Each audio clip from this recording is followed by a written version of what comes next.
안녕하십니까. 저 K마시 대표 최영현입니다. 좀 많이 떨리네요. 이 자리가 처음이라서 어제 이 스페이스 포럼에 윤석열 대통령께 나오셔가지고 2045년 광복 100주년을 기념해서 화성에 이제 탐사선 보내겠다 이런 어떤 우주 경제 로드맵을 발표하셨는데 제가 사실 많이 놀랐습니다. 왜냐면 지금 저를 좀 이렇게 기회주의자로 보실까봐 여기 보시면 이제 고흥에서 화성까지라고 이렇게 써 있는 게 갑자기 어제 그 얘기 듣고 바꾼 거 아니냐 싶은 그런 얘기 하실 수 있는데요. 저는 사실 이 자료를 2주 전에 제출했습니다. 그래서 어제 그 대통령님과는 전혀 관계 없다는 거, 아무런 연관이 없다는 거를 좀 알아주셨으면 좋겠고요. 제가 오늘 발표드릴 내용은 3D 프린팅 기반 액체 로켓 엔진, 사실 여기 빠진 단어가 있습니다. 및 로켓 제작입니다. 항우연에서 한 20년 정도 일을 했고 작년에 창업했습니다. 그래서 지금 창업 1년 조금 지났습니다. 저는 IR이라고 알고 있어가지고 저도 제 사무실 옆이 저희 이제 아이옵스 제 밑에가 이제 제일 잘 나가는 컨택 이렇게 이제 항우연 내에 이제 자리를 틀고 있는데 컨택 발표를 보니까 아직까지 그 본사 주소가 항우연 내더라고요. 그래서 항우연 내에 자리를 계속 꼭 잡고 있어야겠다. 딴 데 가면 안 되겠다라는 생각을 하고 있고 좀 투자를 받으면 적을 빼가지고 나와야 된다는 얘기를 많이 하시던데 항우연이 있어야지 항우연 설비 시설 다 이용할 수 있습니다. 그 부분 좀 이해해 주시고요. 발표 순서는 일반적인 이제 IR 순서와 똑같습니다. 제가 9월에 이제 그 대전 쪽에 있는 그쪽하고 IR을 한번 진행한 적이 있는데 제가 사실 IR을 팜플렛으로 생각을 했어요. 그래서 막 이상한 걸 집어넣었더니 저 불러가지고 하나하나 알려주시더라고요. 그러면서 이제 잘하는 거 몇 가지를 보여주셨는데 보통 그런 자료들이 다 이제 그림이 많더라고요. 글이 없고. 그래서 저는 이제 돈도 없고 또 제가 나름 잘 맞는다 생각해가지고 글이 많습니다. 그래서 보시는데 아주 편하실 거예요. 여기 다 엔지니어분 많이 계시니까. 그래서 이제 창업의 목적은 시대의 흐름이 스페이스가 이제 올드 스페이스에서 뉴 스페이스로 이동한 겁니다. 그러니까 뉴 스페이스는 이제 속된 말로 얘기하면 이제 기술보다는 경제성을 보겠다는 얘기고요. 제가 텍사스 나사 이제 존슨 스페이스 센터를 갔더니 휴스턴 공항에도 나사 부스에 이제 써 있는 말이 failure is not an option이라는 말이 있는 거예요. 이게 무슨 얘기냐면 대표적인 올드 스페이스를 나타내는 단어입니다. 무슨 얘기냐면 실패하지 마라. 왜 비싼 돈 들여서 그렇게 DM, EM, QM 만들면서 개발했는데 왜 실패하니? 되게 보수적으로 기술 개발이 될 수밖에 없거든요. 근데 이제 우리 스페이스X 일론 머스크 같은 경우는 failure is an option이라는 말을 씁니다. 왜냐하면 시술을 통하면서 몰랐던 걸 깨우치면서 거기에 대해서 네가 더 나은 것을 이제 새롭게 개발할 수 있다는 뜻이거든요. 그래서 그렇게 되려면은 제작비가 쌓여야 되고 인건비 부분도 다른 외주 제작이 줄여야 되는 그런 방법으로 갈 수밖에 없는 게 트렌드입니다. 그래서 뉴스페이스의 핵심은 경제성에 기반한 저비용이고 그 다음에 혁신성, 그 다음에 민간기업 주도 이렇게 볼 수 있고요. 제가 창업을 만약에 우리나라에서 원래 이제 기준으로 한 개의 업체라도 만약 우주 발사체 그러니까 민간에서 이제 발사를 성공했다면 제가 창업을 안 했을 거예요. 왜냐면 우리 같이 그렇게 많지 않은 어떤 니즈를 가진 시장에서는 그러니까 위너 테이크스 올이라는 시장이 형성이 되거든요. 근데 아직까지 제가 보기에는 제 개인적으로는 아직까지도 올해까지도 없을 거고 내후년쯤에 발사를 한다고 신문에 나오니까 아직까지 K마시에게도 찬스가 있다라고 생각하는데 더 이제 저희가 하는 거는 저희 나라 이제 국가 이제 위성 수요를 보면은 500kg급 위성이 약 한 80% 정도가 되고 150kg급이 한 10% 약간 안 됩니다. 나머지는 그보다 더 이제 무거운 위성이기 때문에 이러한 위성들을 이제 누리호라든지 다음 발사체로 올릴 수도 있지만 국가에서는 우주 생태계를 조성한다는 입장에서는 민간 우주 발사체도 최소한 한두 개 업체는 들어갈 틈이 있지 않을까라는 생각에서 저는 이제 창업이 필요하다라고 생각을 했고요. 그러면은 지금 이제 과연 K마시는 어떤 기술을 가지고 저희 본부, 제가 있던 이제 우리 발사체 본부 사람들이 한 250명 정도 되는데 얘가 최영현이가 무슨 용 빼는 재주가 있어가지고 창업을 저렇게 했냐, 혼자 로켓 만드냐고 한다고 생각 많이 하실 텐데 저 혼자 만들지 않습니다. 저는 훌륭한 파트너가 있고 같이 만드는 거고요. 그래서 일단은 기존에 저희 뭐 같이 일하는 협력업체, 누리호 한 300개 넘는 업체가 있죠. 지금 그리고 뭐 고도화 사업으로 하나 같은 경우는 이제 주관 기업으로 지정이 됐는데, 가장 큰 차이는 3D 프린팅을 기반으로 한 엔진을 만든다. 그게 가장 큰 차이가 되겠습니다. 지금 이제 여기 왼쪽에 보시는 이게 지금 저희가 지금 만들고 있는, 이게 협력업체 같이 만들고 있는 3톤 터보 펌프 그 실물입니다. 3D 프린팅으로 90%가 제작이 됐고요. 3D 프린팅 같은 경우는 이미 서구에 있는 스페이스 선진국 같은 경우는 거의 3D 프린팅으로 이미 부품을 많이 찢어내고 있습니다.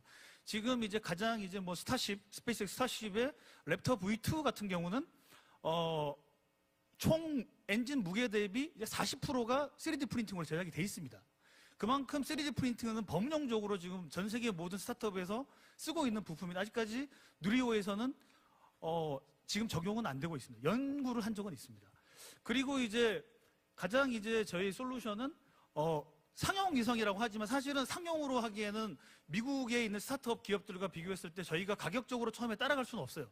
그거는 진실이고, 그렇기 때문에 저희는 처음에 국가 이제 위성 수요를 타겟으로 하는데, 원래 이제 그 3톤 이제 엔진 개발 역량 강화 사업이라는 게 있었는데 저희는 이제 4등으로 약간 떨어졌습니다만, 그 이제 사업이 뭐냐면 이제 1단으로는 이제 누리호에서 썼던 2018년에 발사한 TLV 1단을 쓰는 거고, 2단에 이제 고성능 3톤 엔진을 하면은 저희가 500km 태양 동기궤도에 500kg의 위성을 쏠 수가 있습니다. 이 위성을 이제 저희가 만약에 엔진 개발을 한 그 KD3 엔진을 쓰면 3 엔진을 쓰면은 충분히 가능하다. 그 시점은 2027년으로 보고 있고요.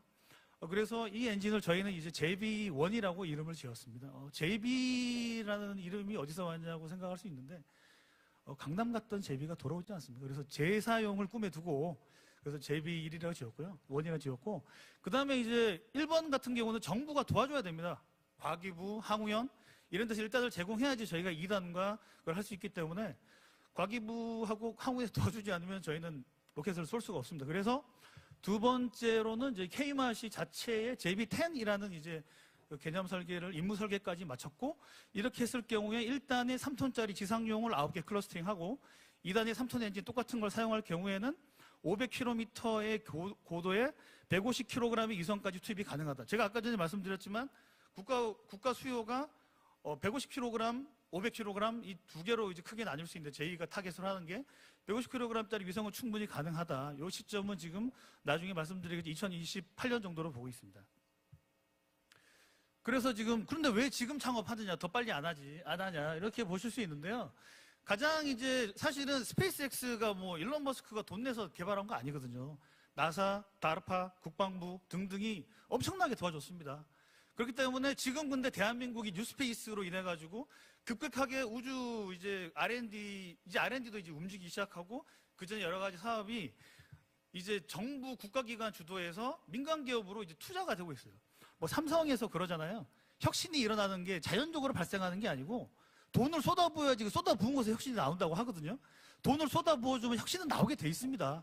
그래서 어제 뭐 윤 대통령께서도 지금 한 6천억 정도 되는 우주개발 예산을 2배, 1조 이상의 뭐 그 이상으로 늘린다고 하셨으니까 그 예산이 늘어난 만큼이 민간에게 가지 않을까 저는 생각을 하고, 거기에 맞춰가지고 또 이제 내년부터 4차 우주개발진흥 기본계획이라든가, 그 다음에 국가우주개발 시험시설, 그 다음에 나로우주센터 제2발사장, 그 다음에 고흥에 있는 이제 뭐 고흥우주발사체 특화산업단지, 이런 것들이 사실은 저희와 같은 뭐 이노페리지, 아까 전에 다른 이제 업체들도 다 이제 참여할 수 있는, 한마디로 우주 생태계가 조성되는 찬스가 바로 지금이 아닌가. 즉, 다음과 연결되는 골든타임이 왔다고 생각을 하고요.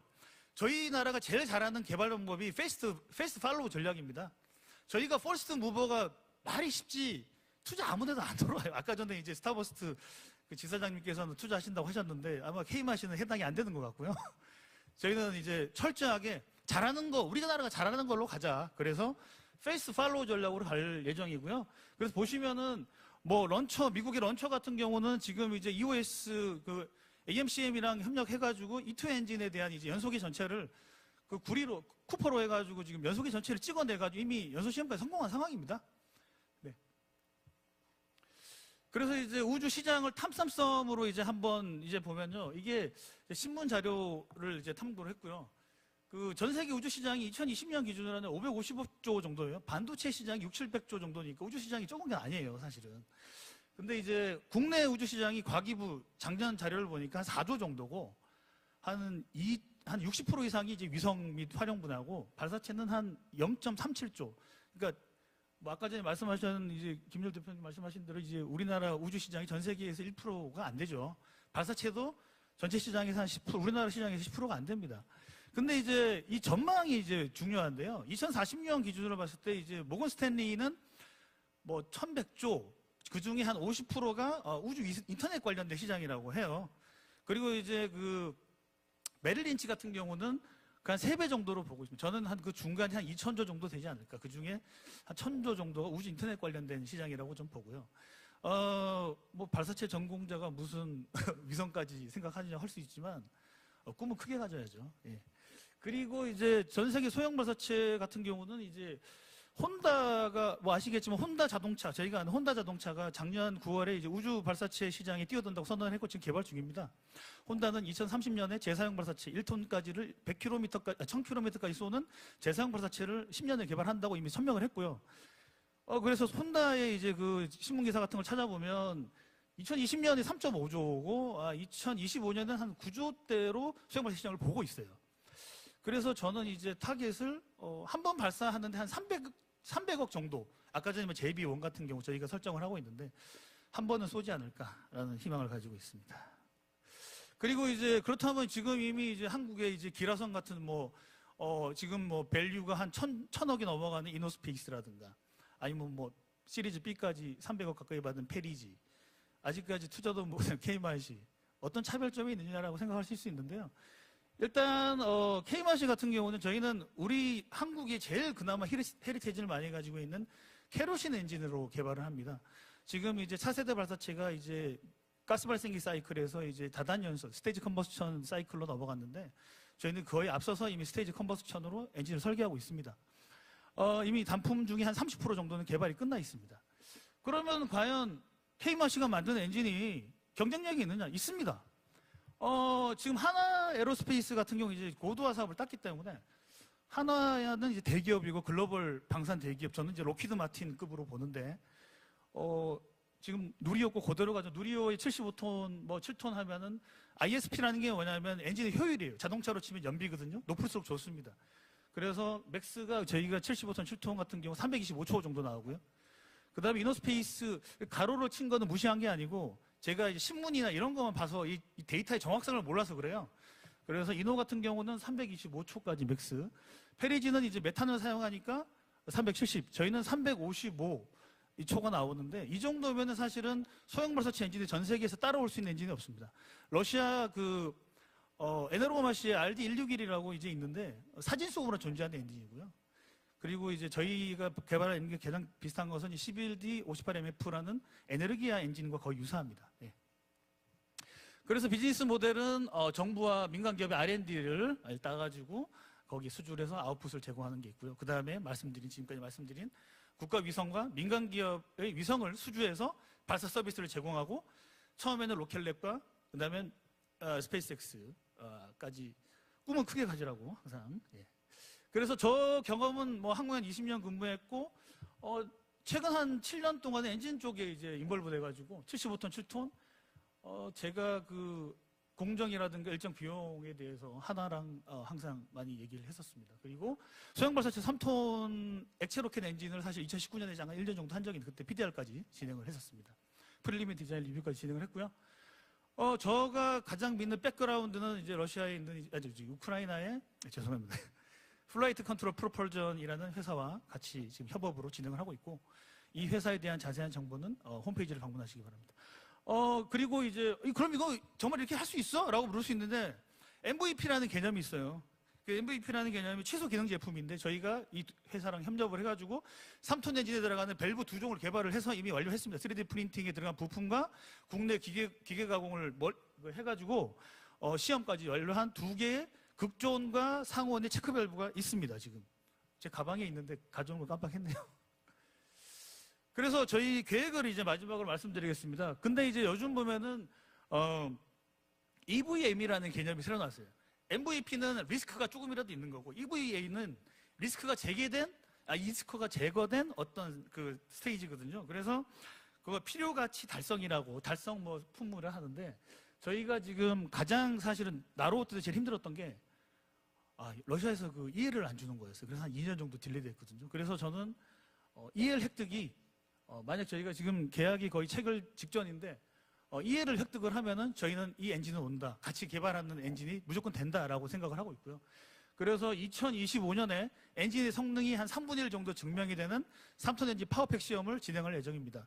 저희가 이제 이거를 이제 에자일을 제가 이제 프로젝트 관리 PMP 프린스2 그 프랙티셔너 자격증 다 가지고 있는데 제가 그 에자일을 되게 좋아합니다. 그래서 스프린트 개념, 스프린트 1, 2로 나눌 수 있는데요. 스프린트 1에서 이제 그 파워팩 엔진을 하고 그 다음에 스프린트 2, 2026년부터는 연소 시험을 진행해서 최소 8,000초 정도의 연소 시험을 이제 하면은 저희 누리호가 아마 TLV 할 때 8,000초 정도 연소 시험 한 걸로 알고 있으니까 그러면은 2028년 JB10 기준으로 2028년도면은 JB10을 저희가 단인증 시험을 거쳐서 발사를 할 수 있지 않을까라는 야물딱진 어떤 계획을 비전을 마지막으로 말씀드리면서 이상의 발표를 마치도록 하겠습니다. 감사합니다.